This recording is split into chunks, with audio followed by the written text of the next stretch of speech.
Okay, hello everyone. This is the lecture of chapter one, word list chapter one. Here I show the word from chapter one, all from here, and then I'll use this whiteboard to describe some of those, not every one of those. It depends on if there any story behind each of the word. So overall, there for each of those chapter, each chapter with the word list have a kind of title. And the title mainly talk about what things happening here and say what we are focused on here. And in the chapter one, we focus on some of those most say common word the suffix that are the behind a word logi logist something like that. So I'll begin with first one. Hi, pathology. I don't know why the word is start from pathology. And so let's say pathology.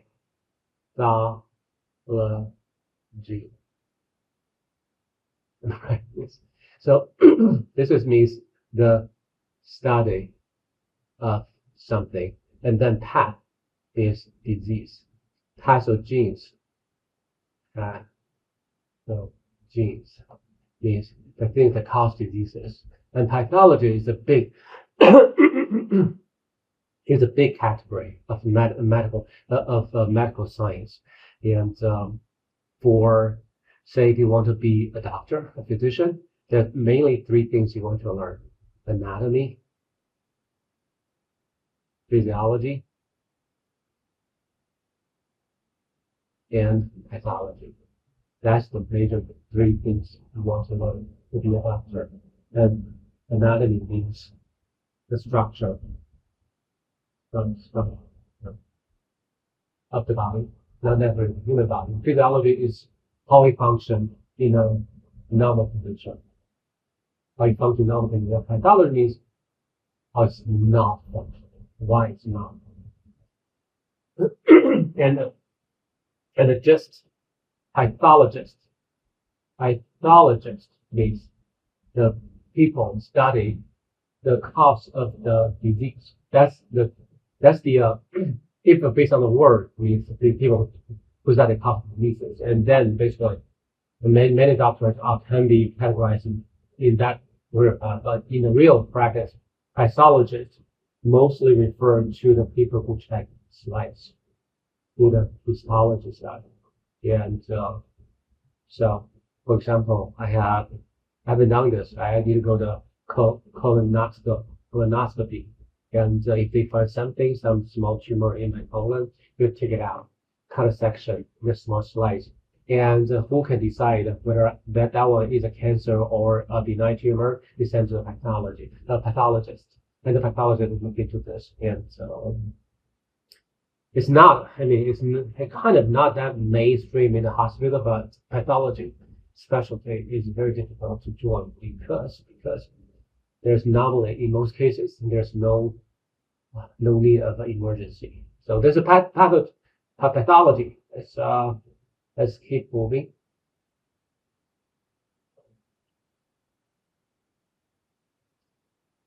New layer. Okay. Cardiology. Cardiology means the study of heart. So, and cardiologist means the physician to study heart. And urology, and nephrology. Urology, coming from urine. People study, and urology is not a study of the urine, but also rather study the urinary system. And the nephrology, neph means kidney, and then there's the doctor study kidney, study or treat kidney. So, but if you have learned, say in anatomy physiology before, you know kidney is a major part of the urinary system. So what's the difference of these two? Urinology mainly treated conditions such as a kidney stone, and something like say urinary tract infection. But nephrology mainly treated with kidney diseases like the etc. So they are all a little bit different. And then gastro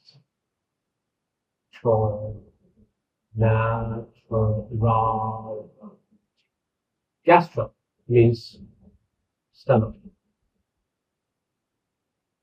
Menstrual is intestine, small intestine and large intestine.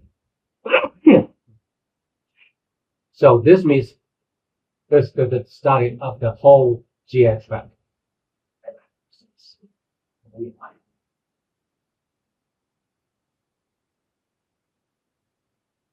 Okay, next one.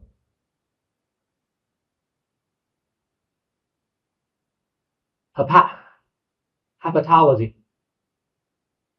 Hepa means liver. In the liver cell means hepatocytes. So hepatology means the study of the liver, and hematology is the study of blood. So, and then essentially osteology, osteo, the bone, the department of the hospital that train to study bones, and the neurology, the neural disease, the study of the trait of neural disease, and somehow it's a little bit different than the psychology.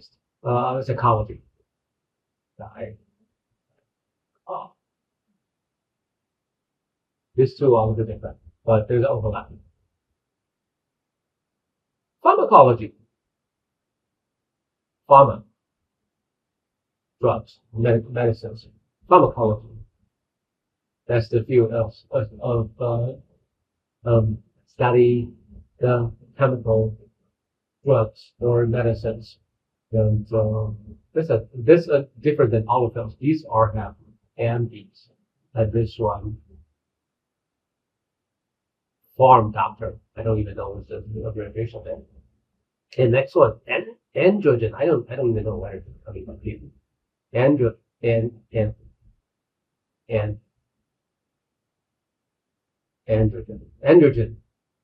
is the male-related hormones, and you don't really have to understand this one. It comes out of nowhere. Otology. Auto is ear, so the study of the ear. Start a new one.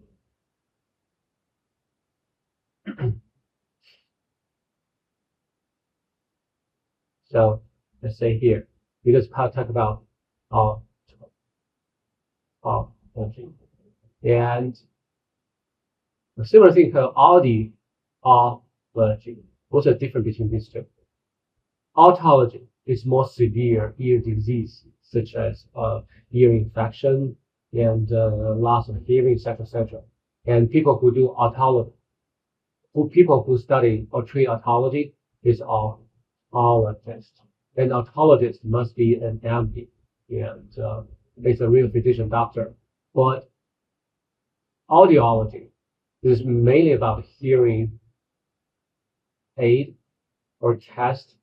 So, for example, some people, if they need a hearing aid, they go to CVS, Costco, etc. They need a hearing aid. And how do you define what kind of aid you need, and whether you need a hearing aid at all?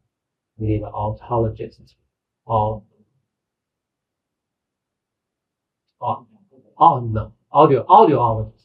An audiologist is a different. It's still a doctor, but not a MD. It's a doctor of audiology. It's more like a professional doctor degree, not a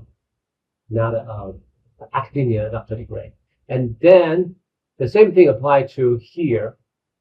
Ophthalmologist is an eye doctor.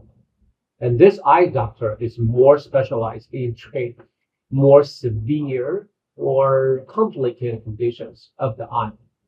For example, what kind of example? Like yeah, for example, I have a floater. If you heard of floater in my lens, the lens is the transparent stuff in the eye last year. And to see this floater, I should make an appointment with the eye doctor, but I cannot make an appointment with opto optometrist. Optometrist is specialized just making the glasses for you, glasses. And I think that's it.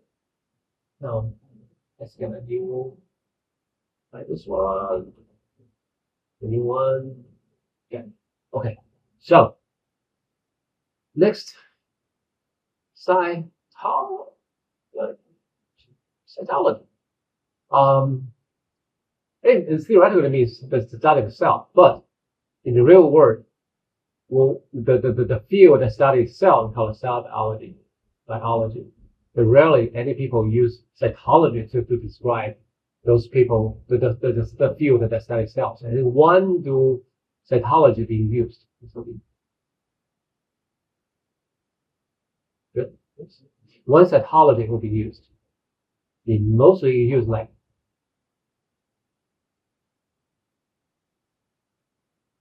cytology test. What is cytology test?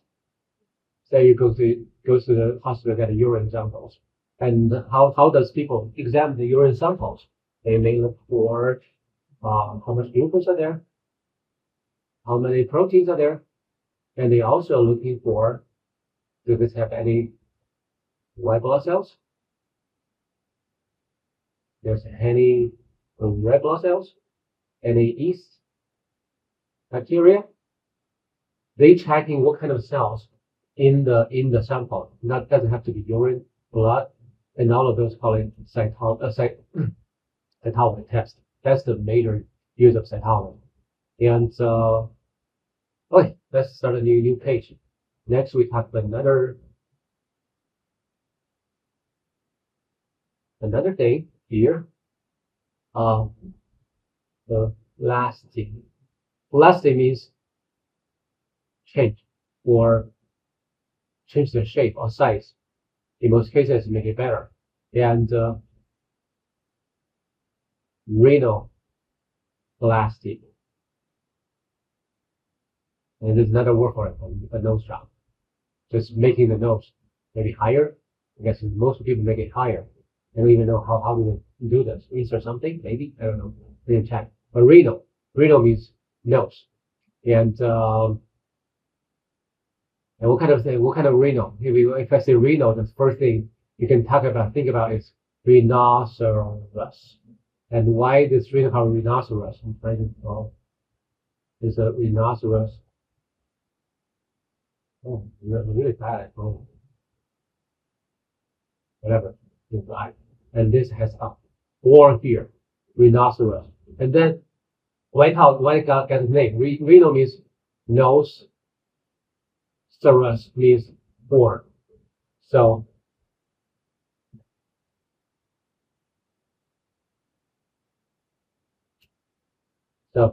there's a horn on the nose. That's rhinoceros. That's where the name came from. So rhinoplasty means the nose job, make it better.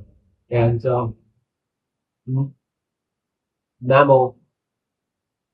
mammoplasty is the breast job. Right?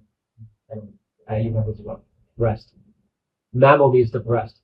Mammoplasty means any of those cosmetic, right? Right? I guess you know what I mean. So those I mean, but not always. Not always. So rhinoplasty, it can be for just look better, but also it can just changing. For example, maybe today I crashed on the wall and damaged my cartilage of my nose, and then my breath is totally blocked, and then I need a rhinoplasty to replace this one.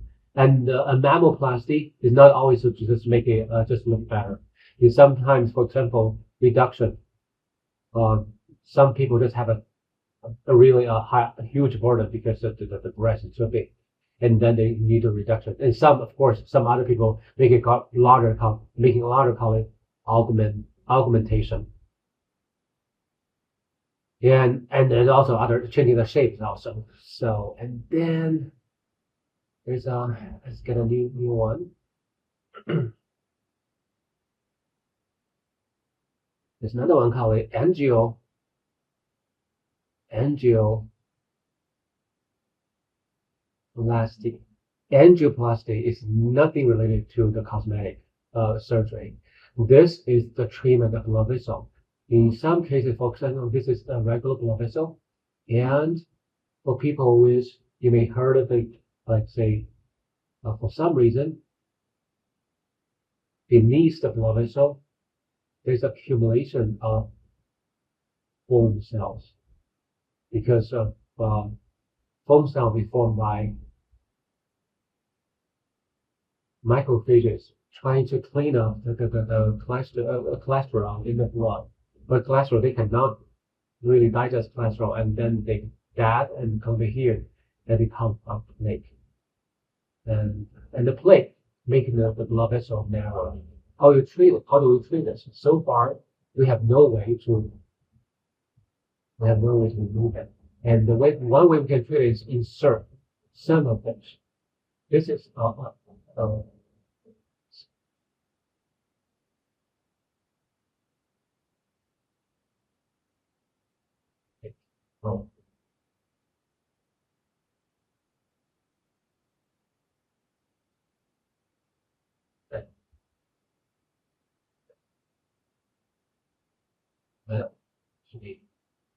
so this is a metal web. So it's inserted directly into, this is a mini invasive surgery. It inserted into the blood vessel. And then I think it's guided by the ultrasound. I believe so. Maybe I'm wrong. And then, at the beginning it's very small, tiny, so you can insert into the blood vessel. When it finally be inserted all the way in the site that we have, like here, there's inside here, and this room just be inflated, so become larger, and then you can just imagine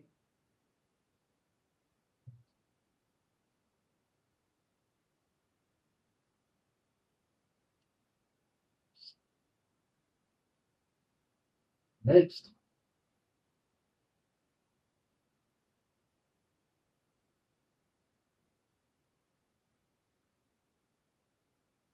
This is the plates, and then you have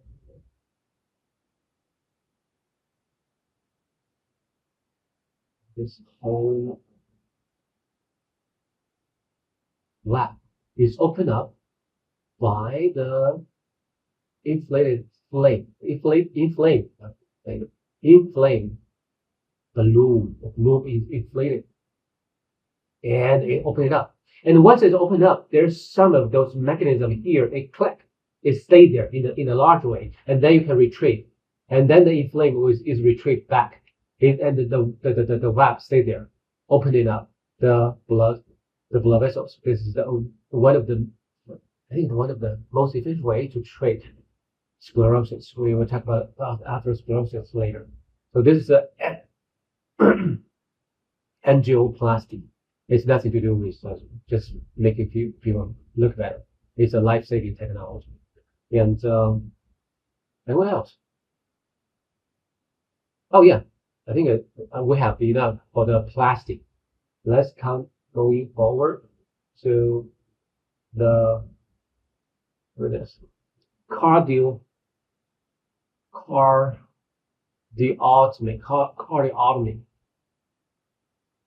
Otomy means cut open. Cardio means the heart. What is cardiotomy? Cardiotomy is you have to open the heart.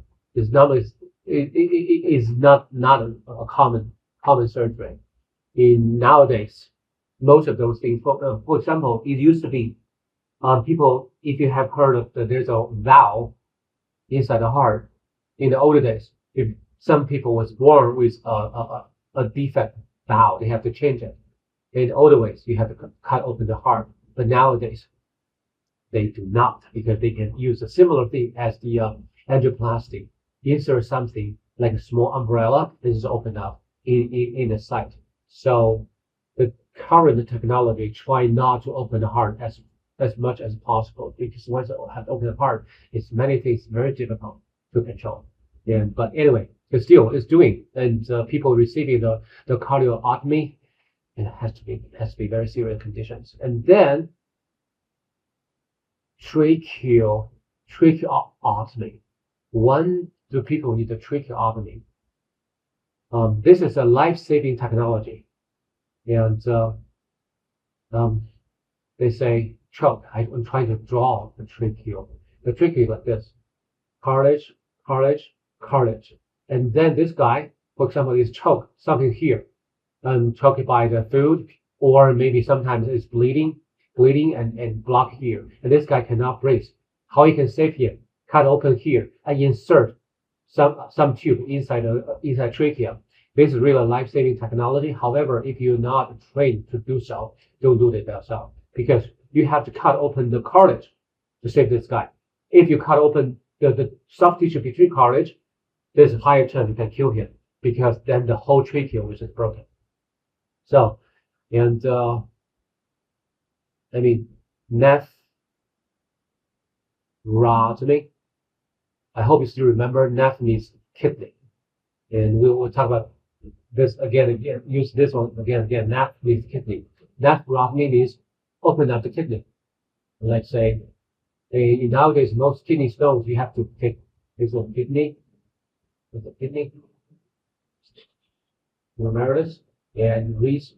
And so most of the kidney stones are here or here. You use the ultrasound to make it small, and it can be removed. But here to be make it small by ultrasound, you have to open up the kidney to figure it out, and also the other things.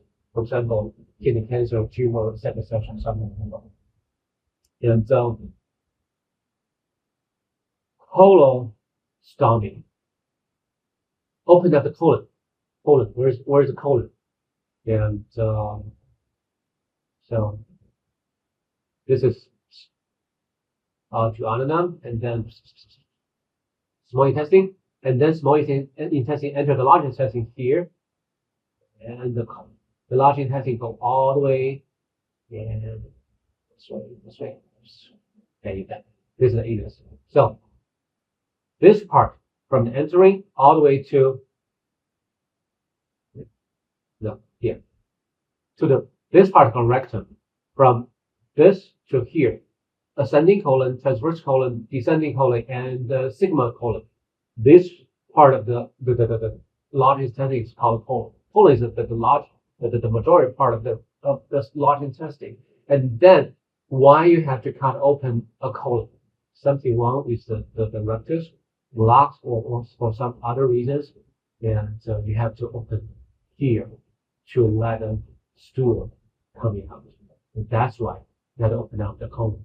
And yeah, and many reasons cause of this. I remember there's a in the news there's a lady mayor in Mexico, some places, and she's keep attacking by the drug dealers to carry this one colostomy bag to carry the feces, but eventually she died. Never mind. So okay, what's next? Ectomy. So gastrectomy. Ectomy means remove it, and gastro means gastro. Yeah, gastro. Oh, never mind. Gastro means stomach. So why you need to remove the stomach? Gastrectomy means whenever we talk about ectomy, there's always partial, even not always. In most cases, partial or total. Total or partial. Partial means remove some of those. Total means remove all of those. So gastrectomy also can be partial remove or total remove. Why you need this tumor or cancer? In most cases, it's because of cancer. And in the case of the stomach, some people also remove part of those stomach to reduce the food intake. But in that case, it's the part of the stomach not really removed, but just to sew up, just block it. Not really. Rarely they remove it. And appendectomy. Oh, appendectomy. Let me hide this one first. Let me back. I already have that. Here, I already draw this, the colon. Here, this part called cecum. And at the very tip of the cecum, there's a small part. This called it appendix. Appendix is controversial, whether it's useful for us or not. And now more and more people believe they are the home of some of those very beneficial bacteria in our guts. And however, many people remove the appendix, and it doesn't seem to be a huge consequence by removing appendix. So why you need to remove the appendix?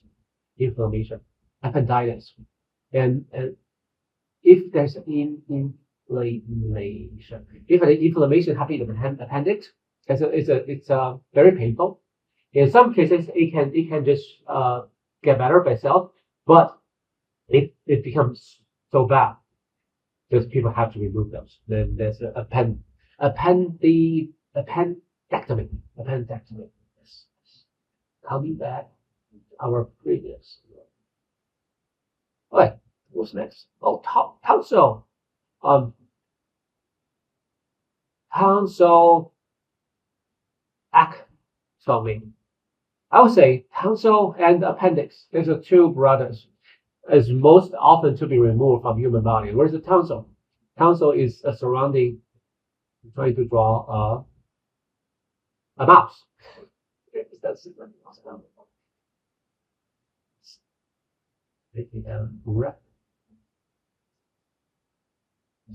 Lips. Okay, and then this is not the tonsil.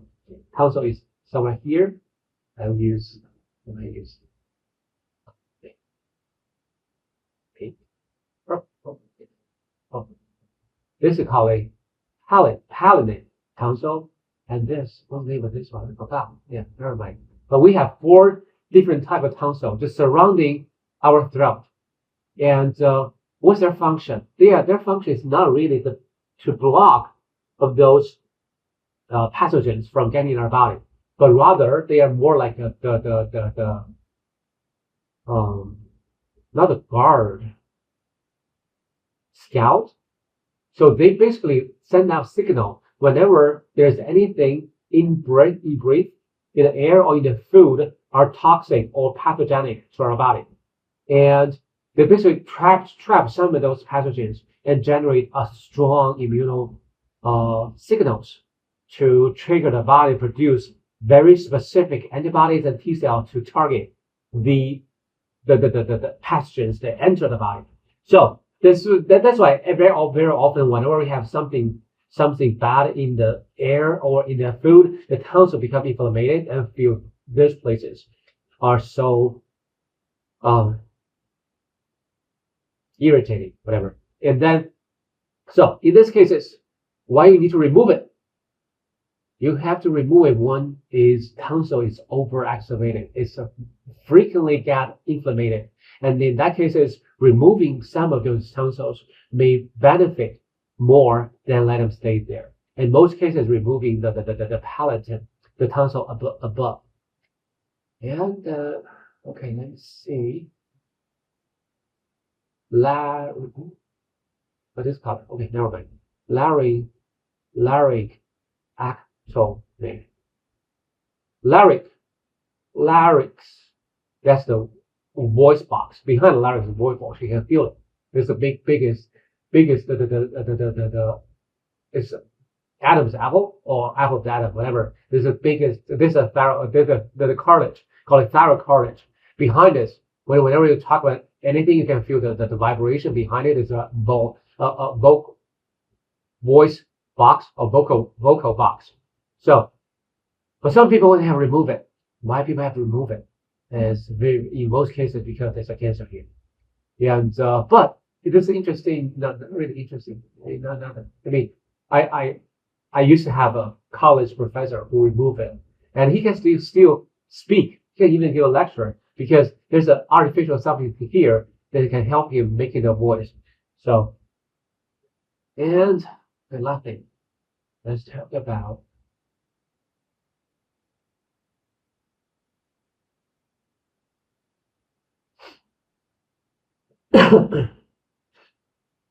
scoping. Um,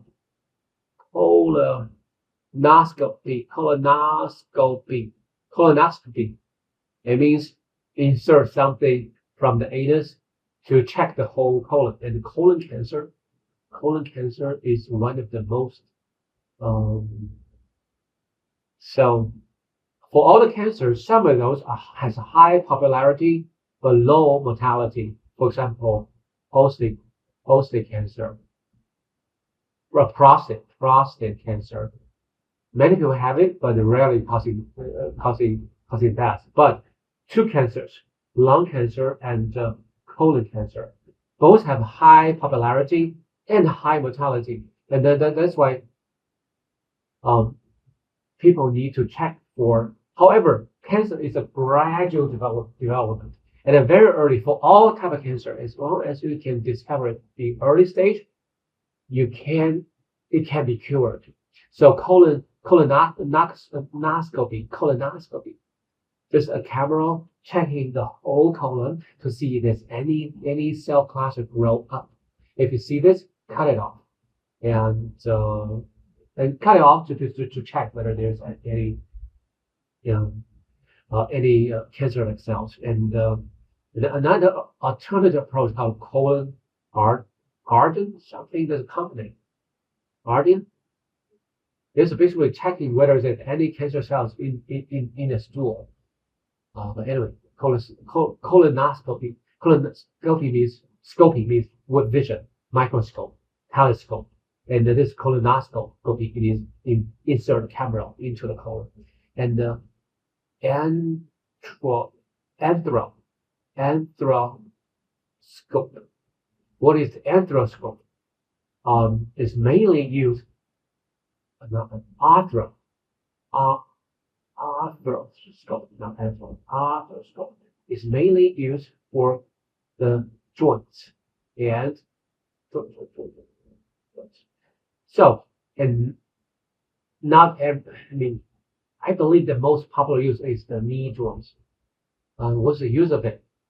To check, to insert a camera, tiny camera, all the way inside the joints. The joints are like this. There's two bones here, another bone, and the whole is any of those free moving joints. If they are enclosed by a capsule, then you have to insert a camera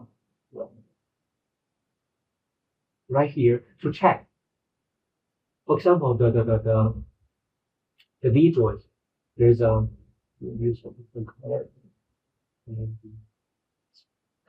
there's one ligament here, another ligament here, another, so but the other two ligaments out there. But putting this here and also using the new one, the cartilage and the cartilage called meniscus. You can look for how they look like. But anyway, so in the knee joint damage, cartilage, the ligaments and the meniscus both can be damaged. But where, how, which one is damaged, and how severe is damaged? It's hard to give a diagnosis without looking. So this looking for a diagnosis of how serious the damage of the joint. So that's all for the chapter 1. See you next time.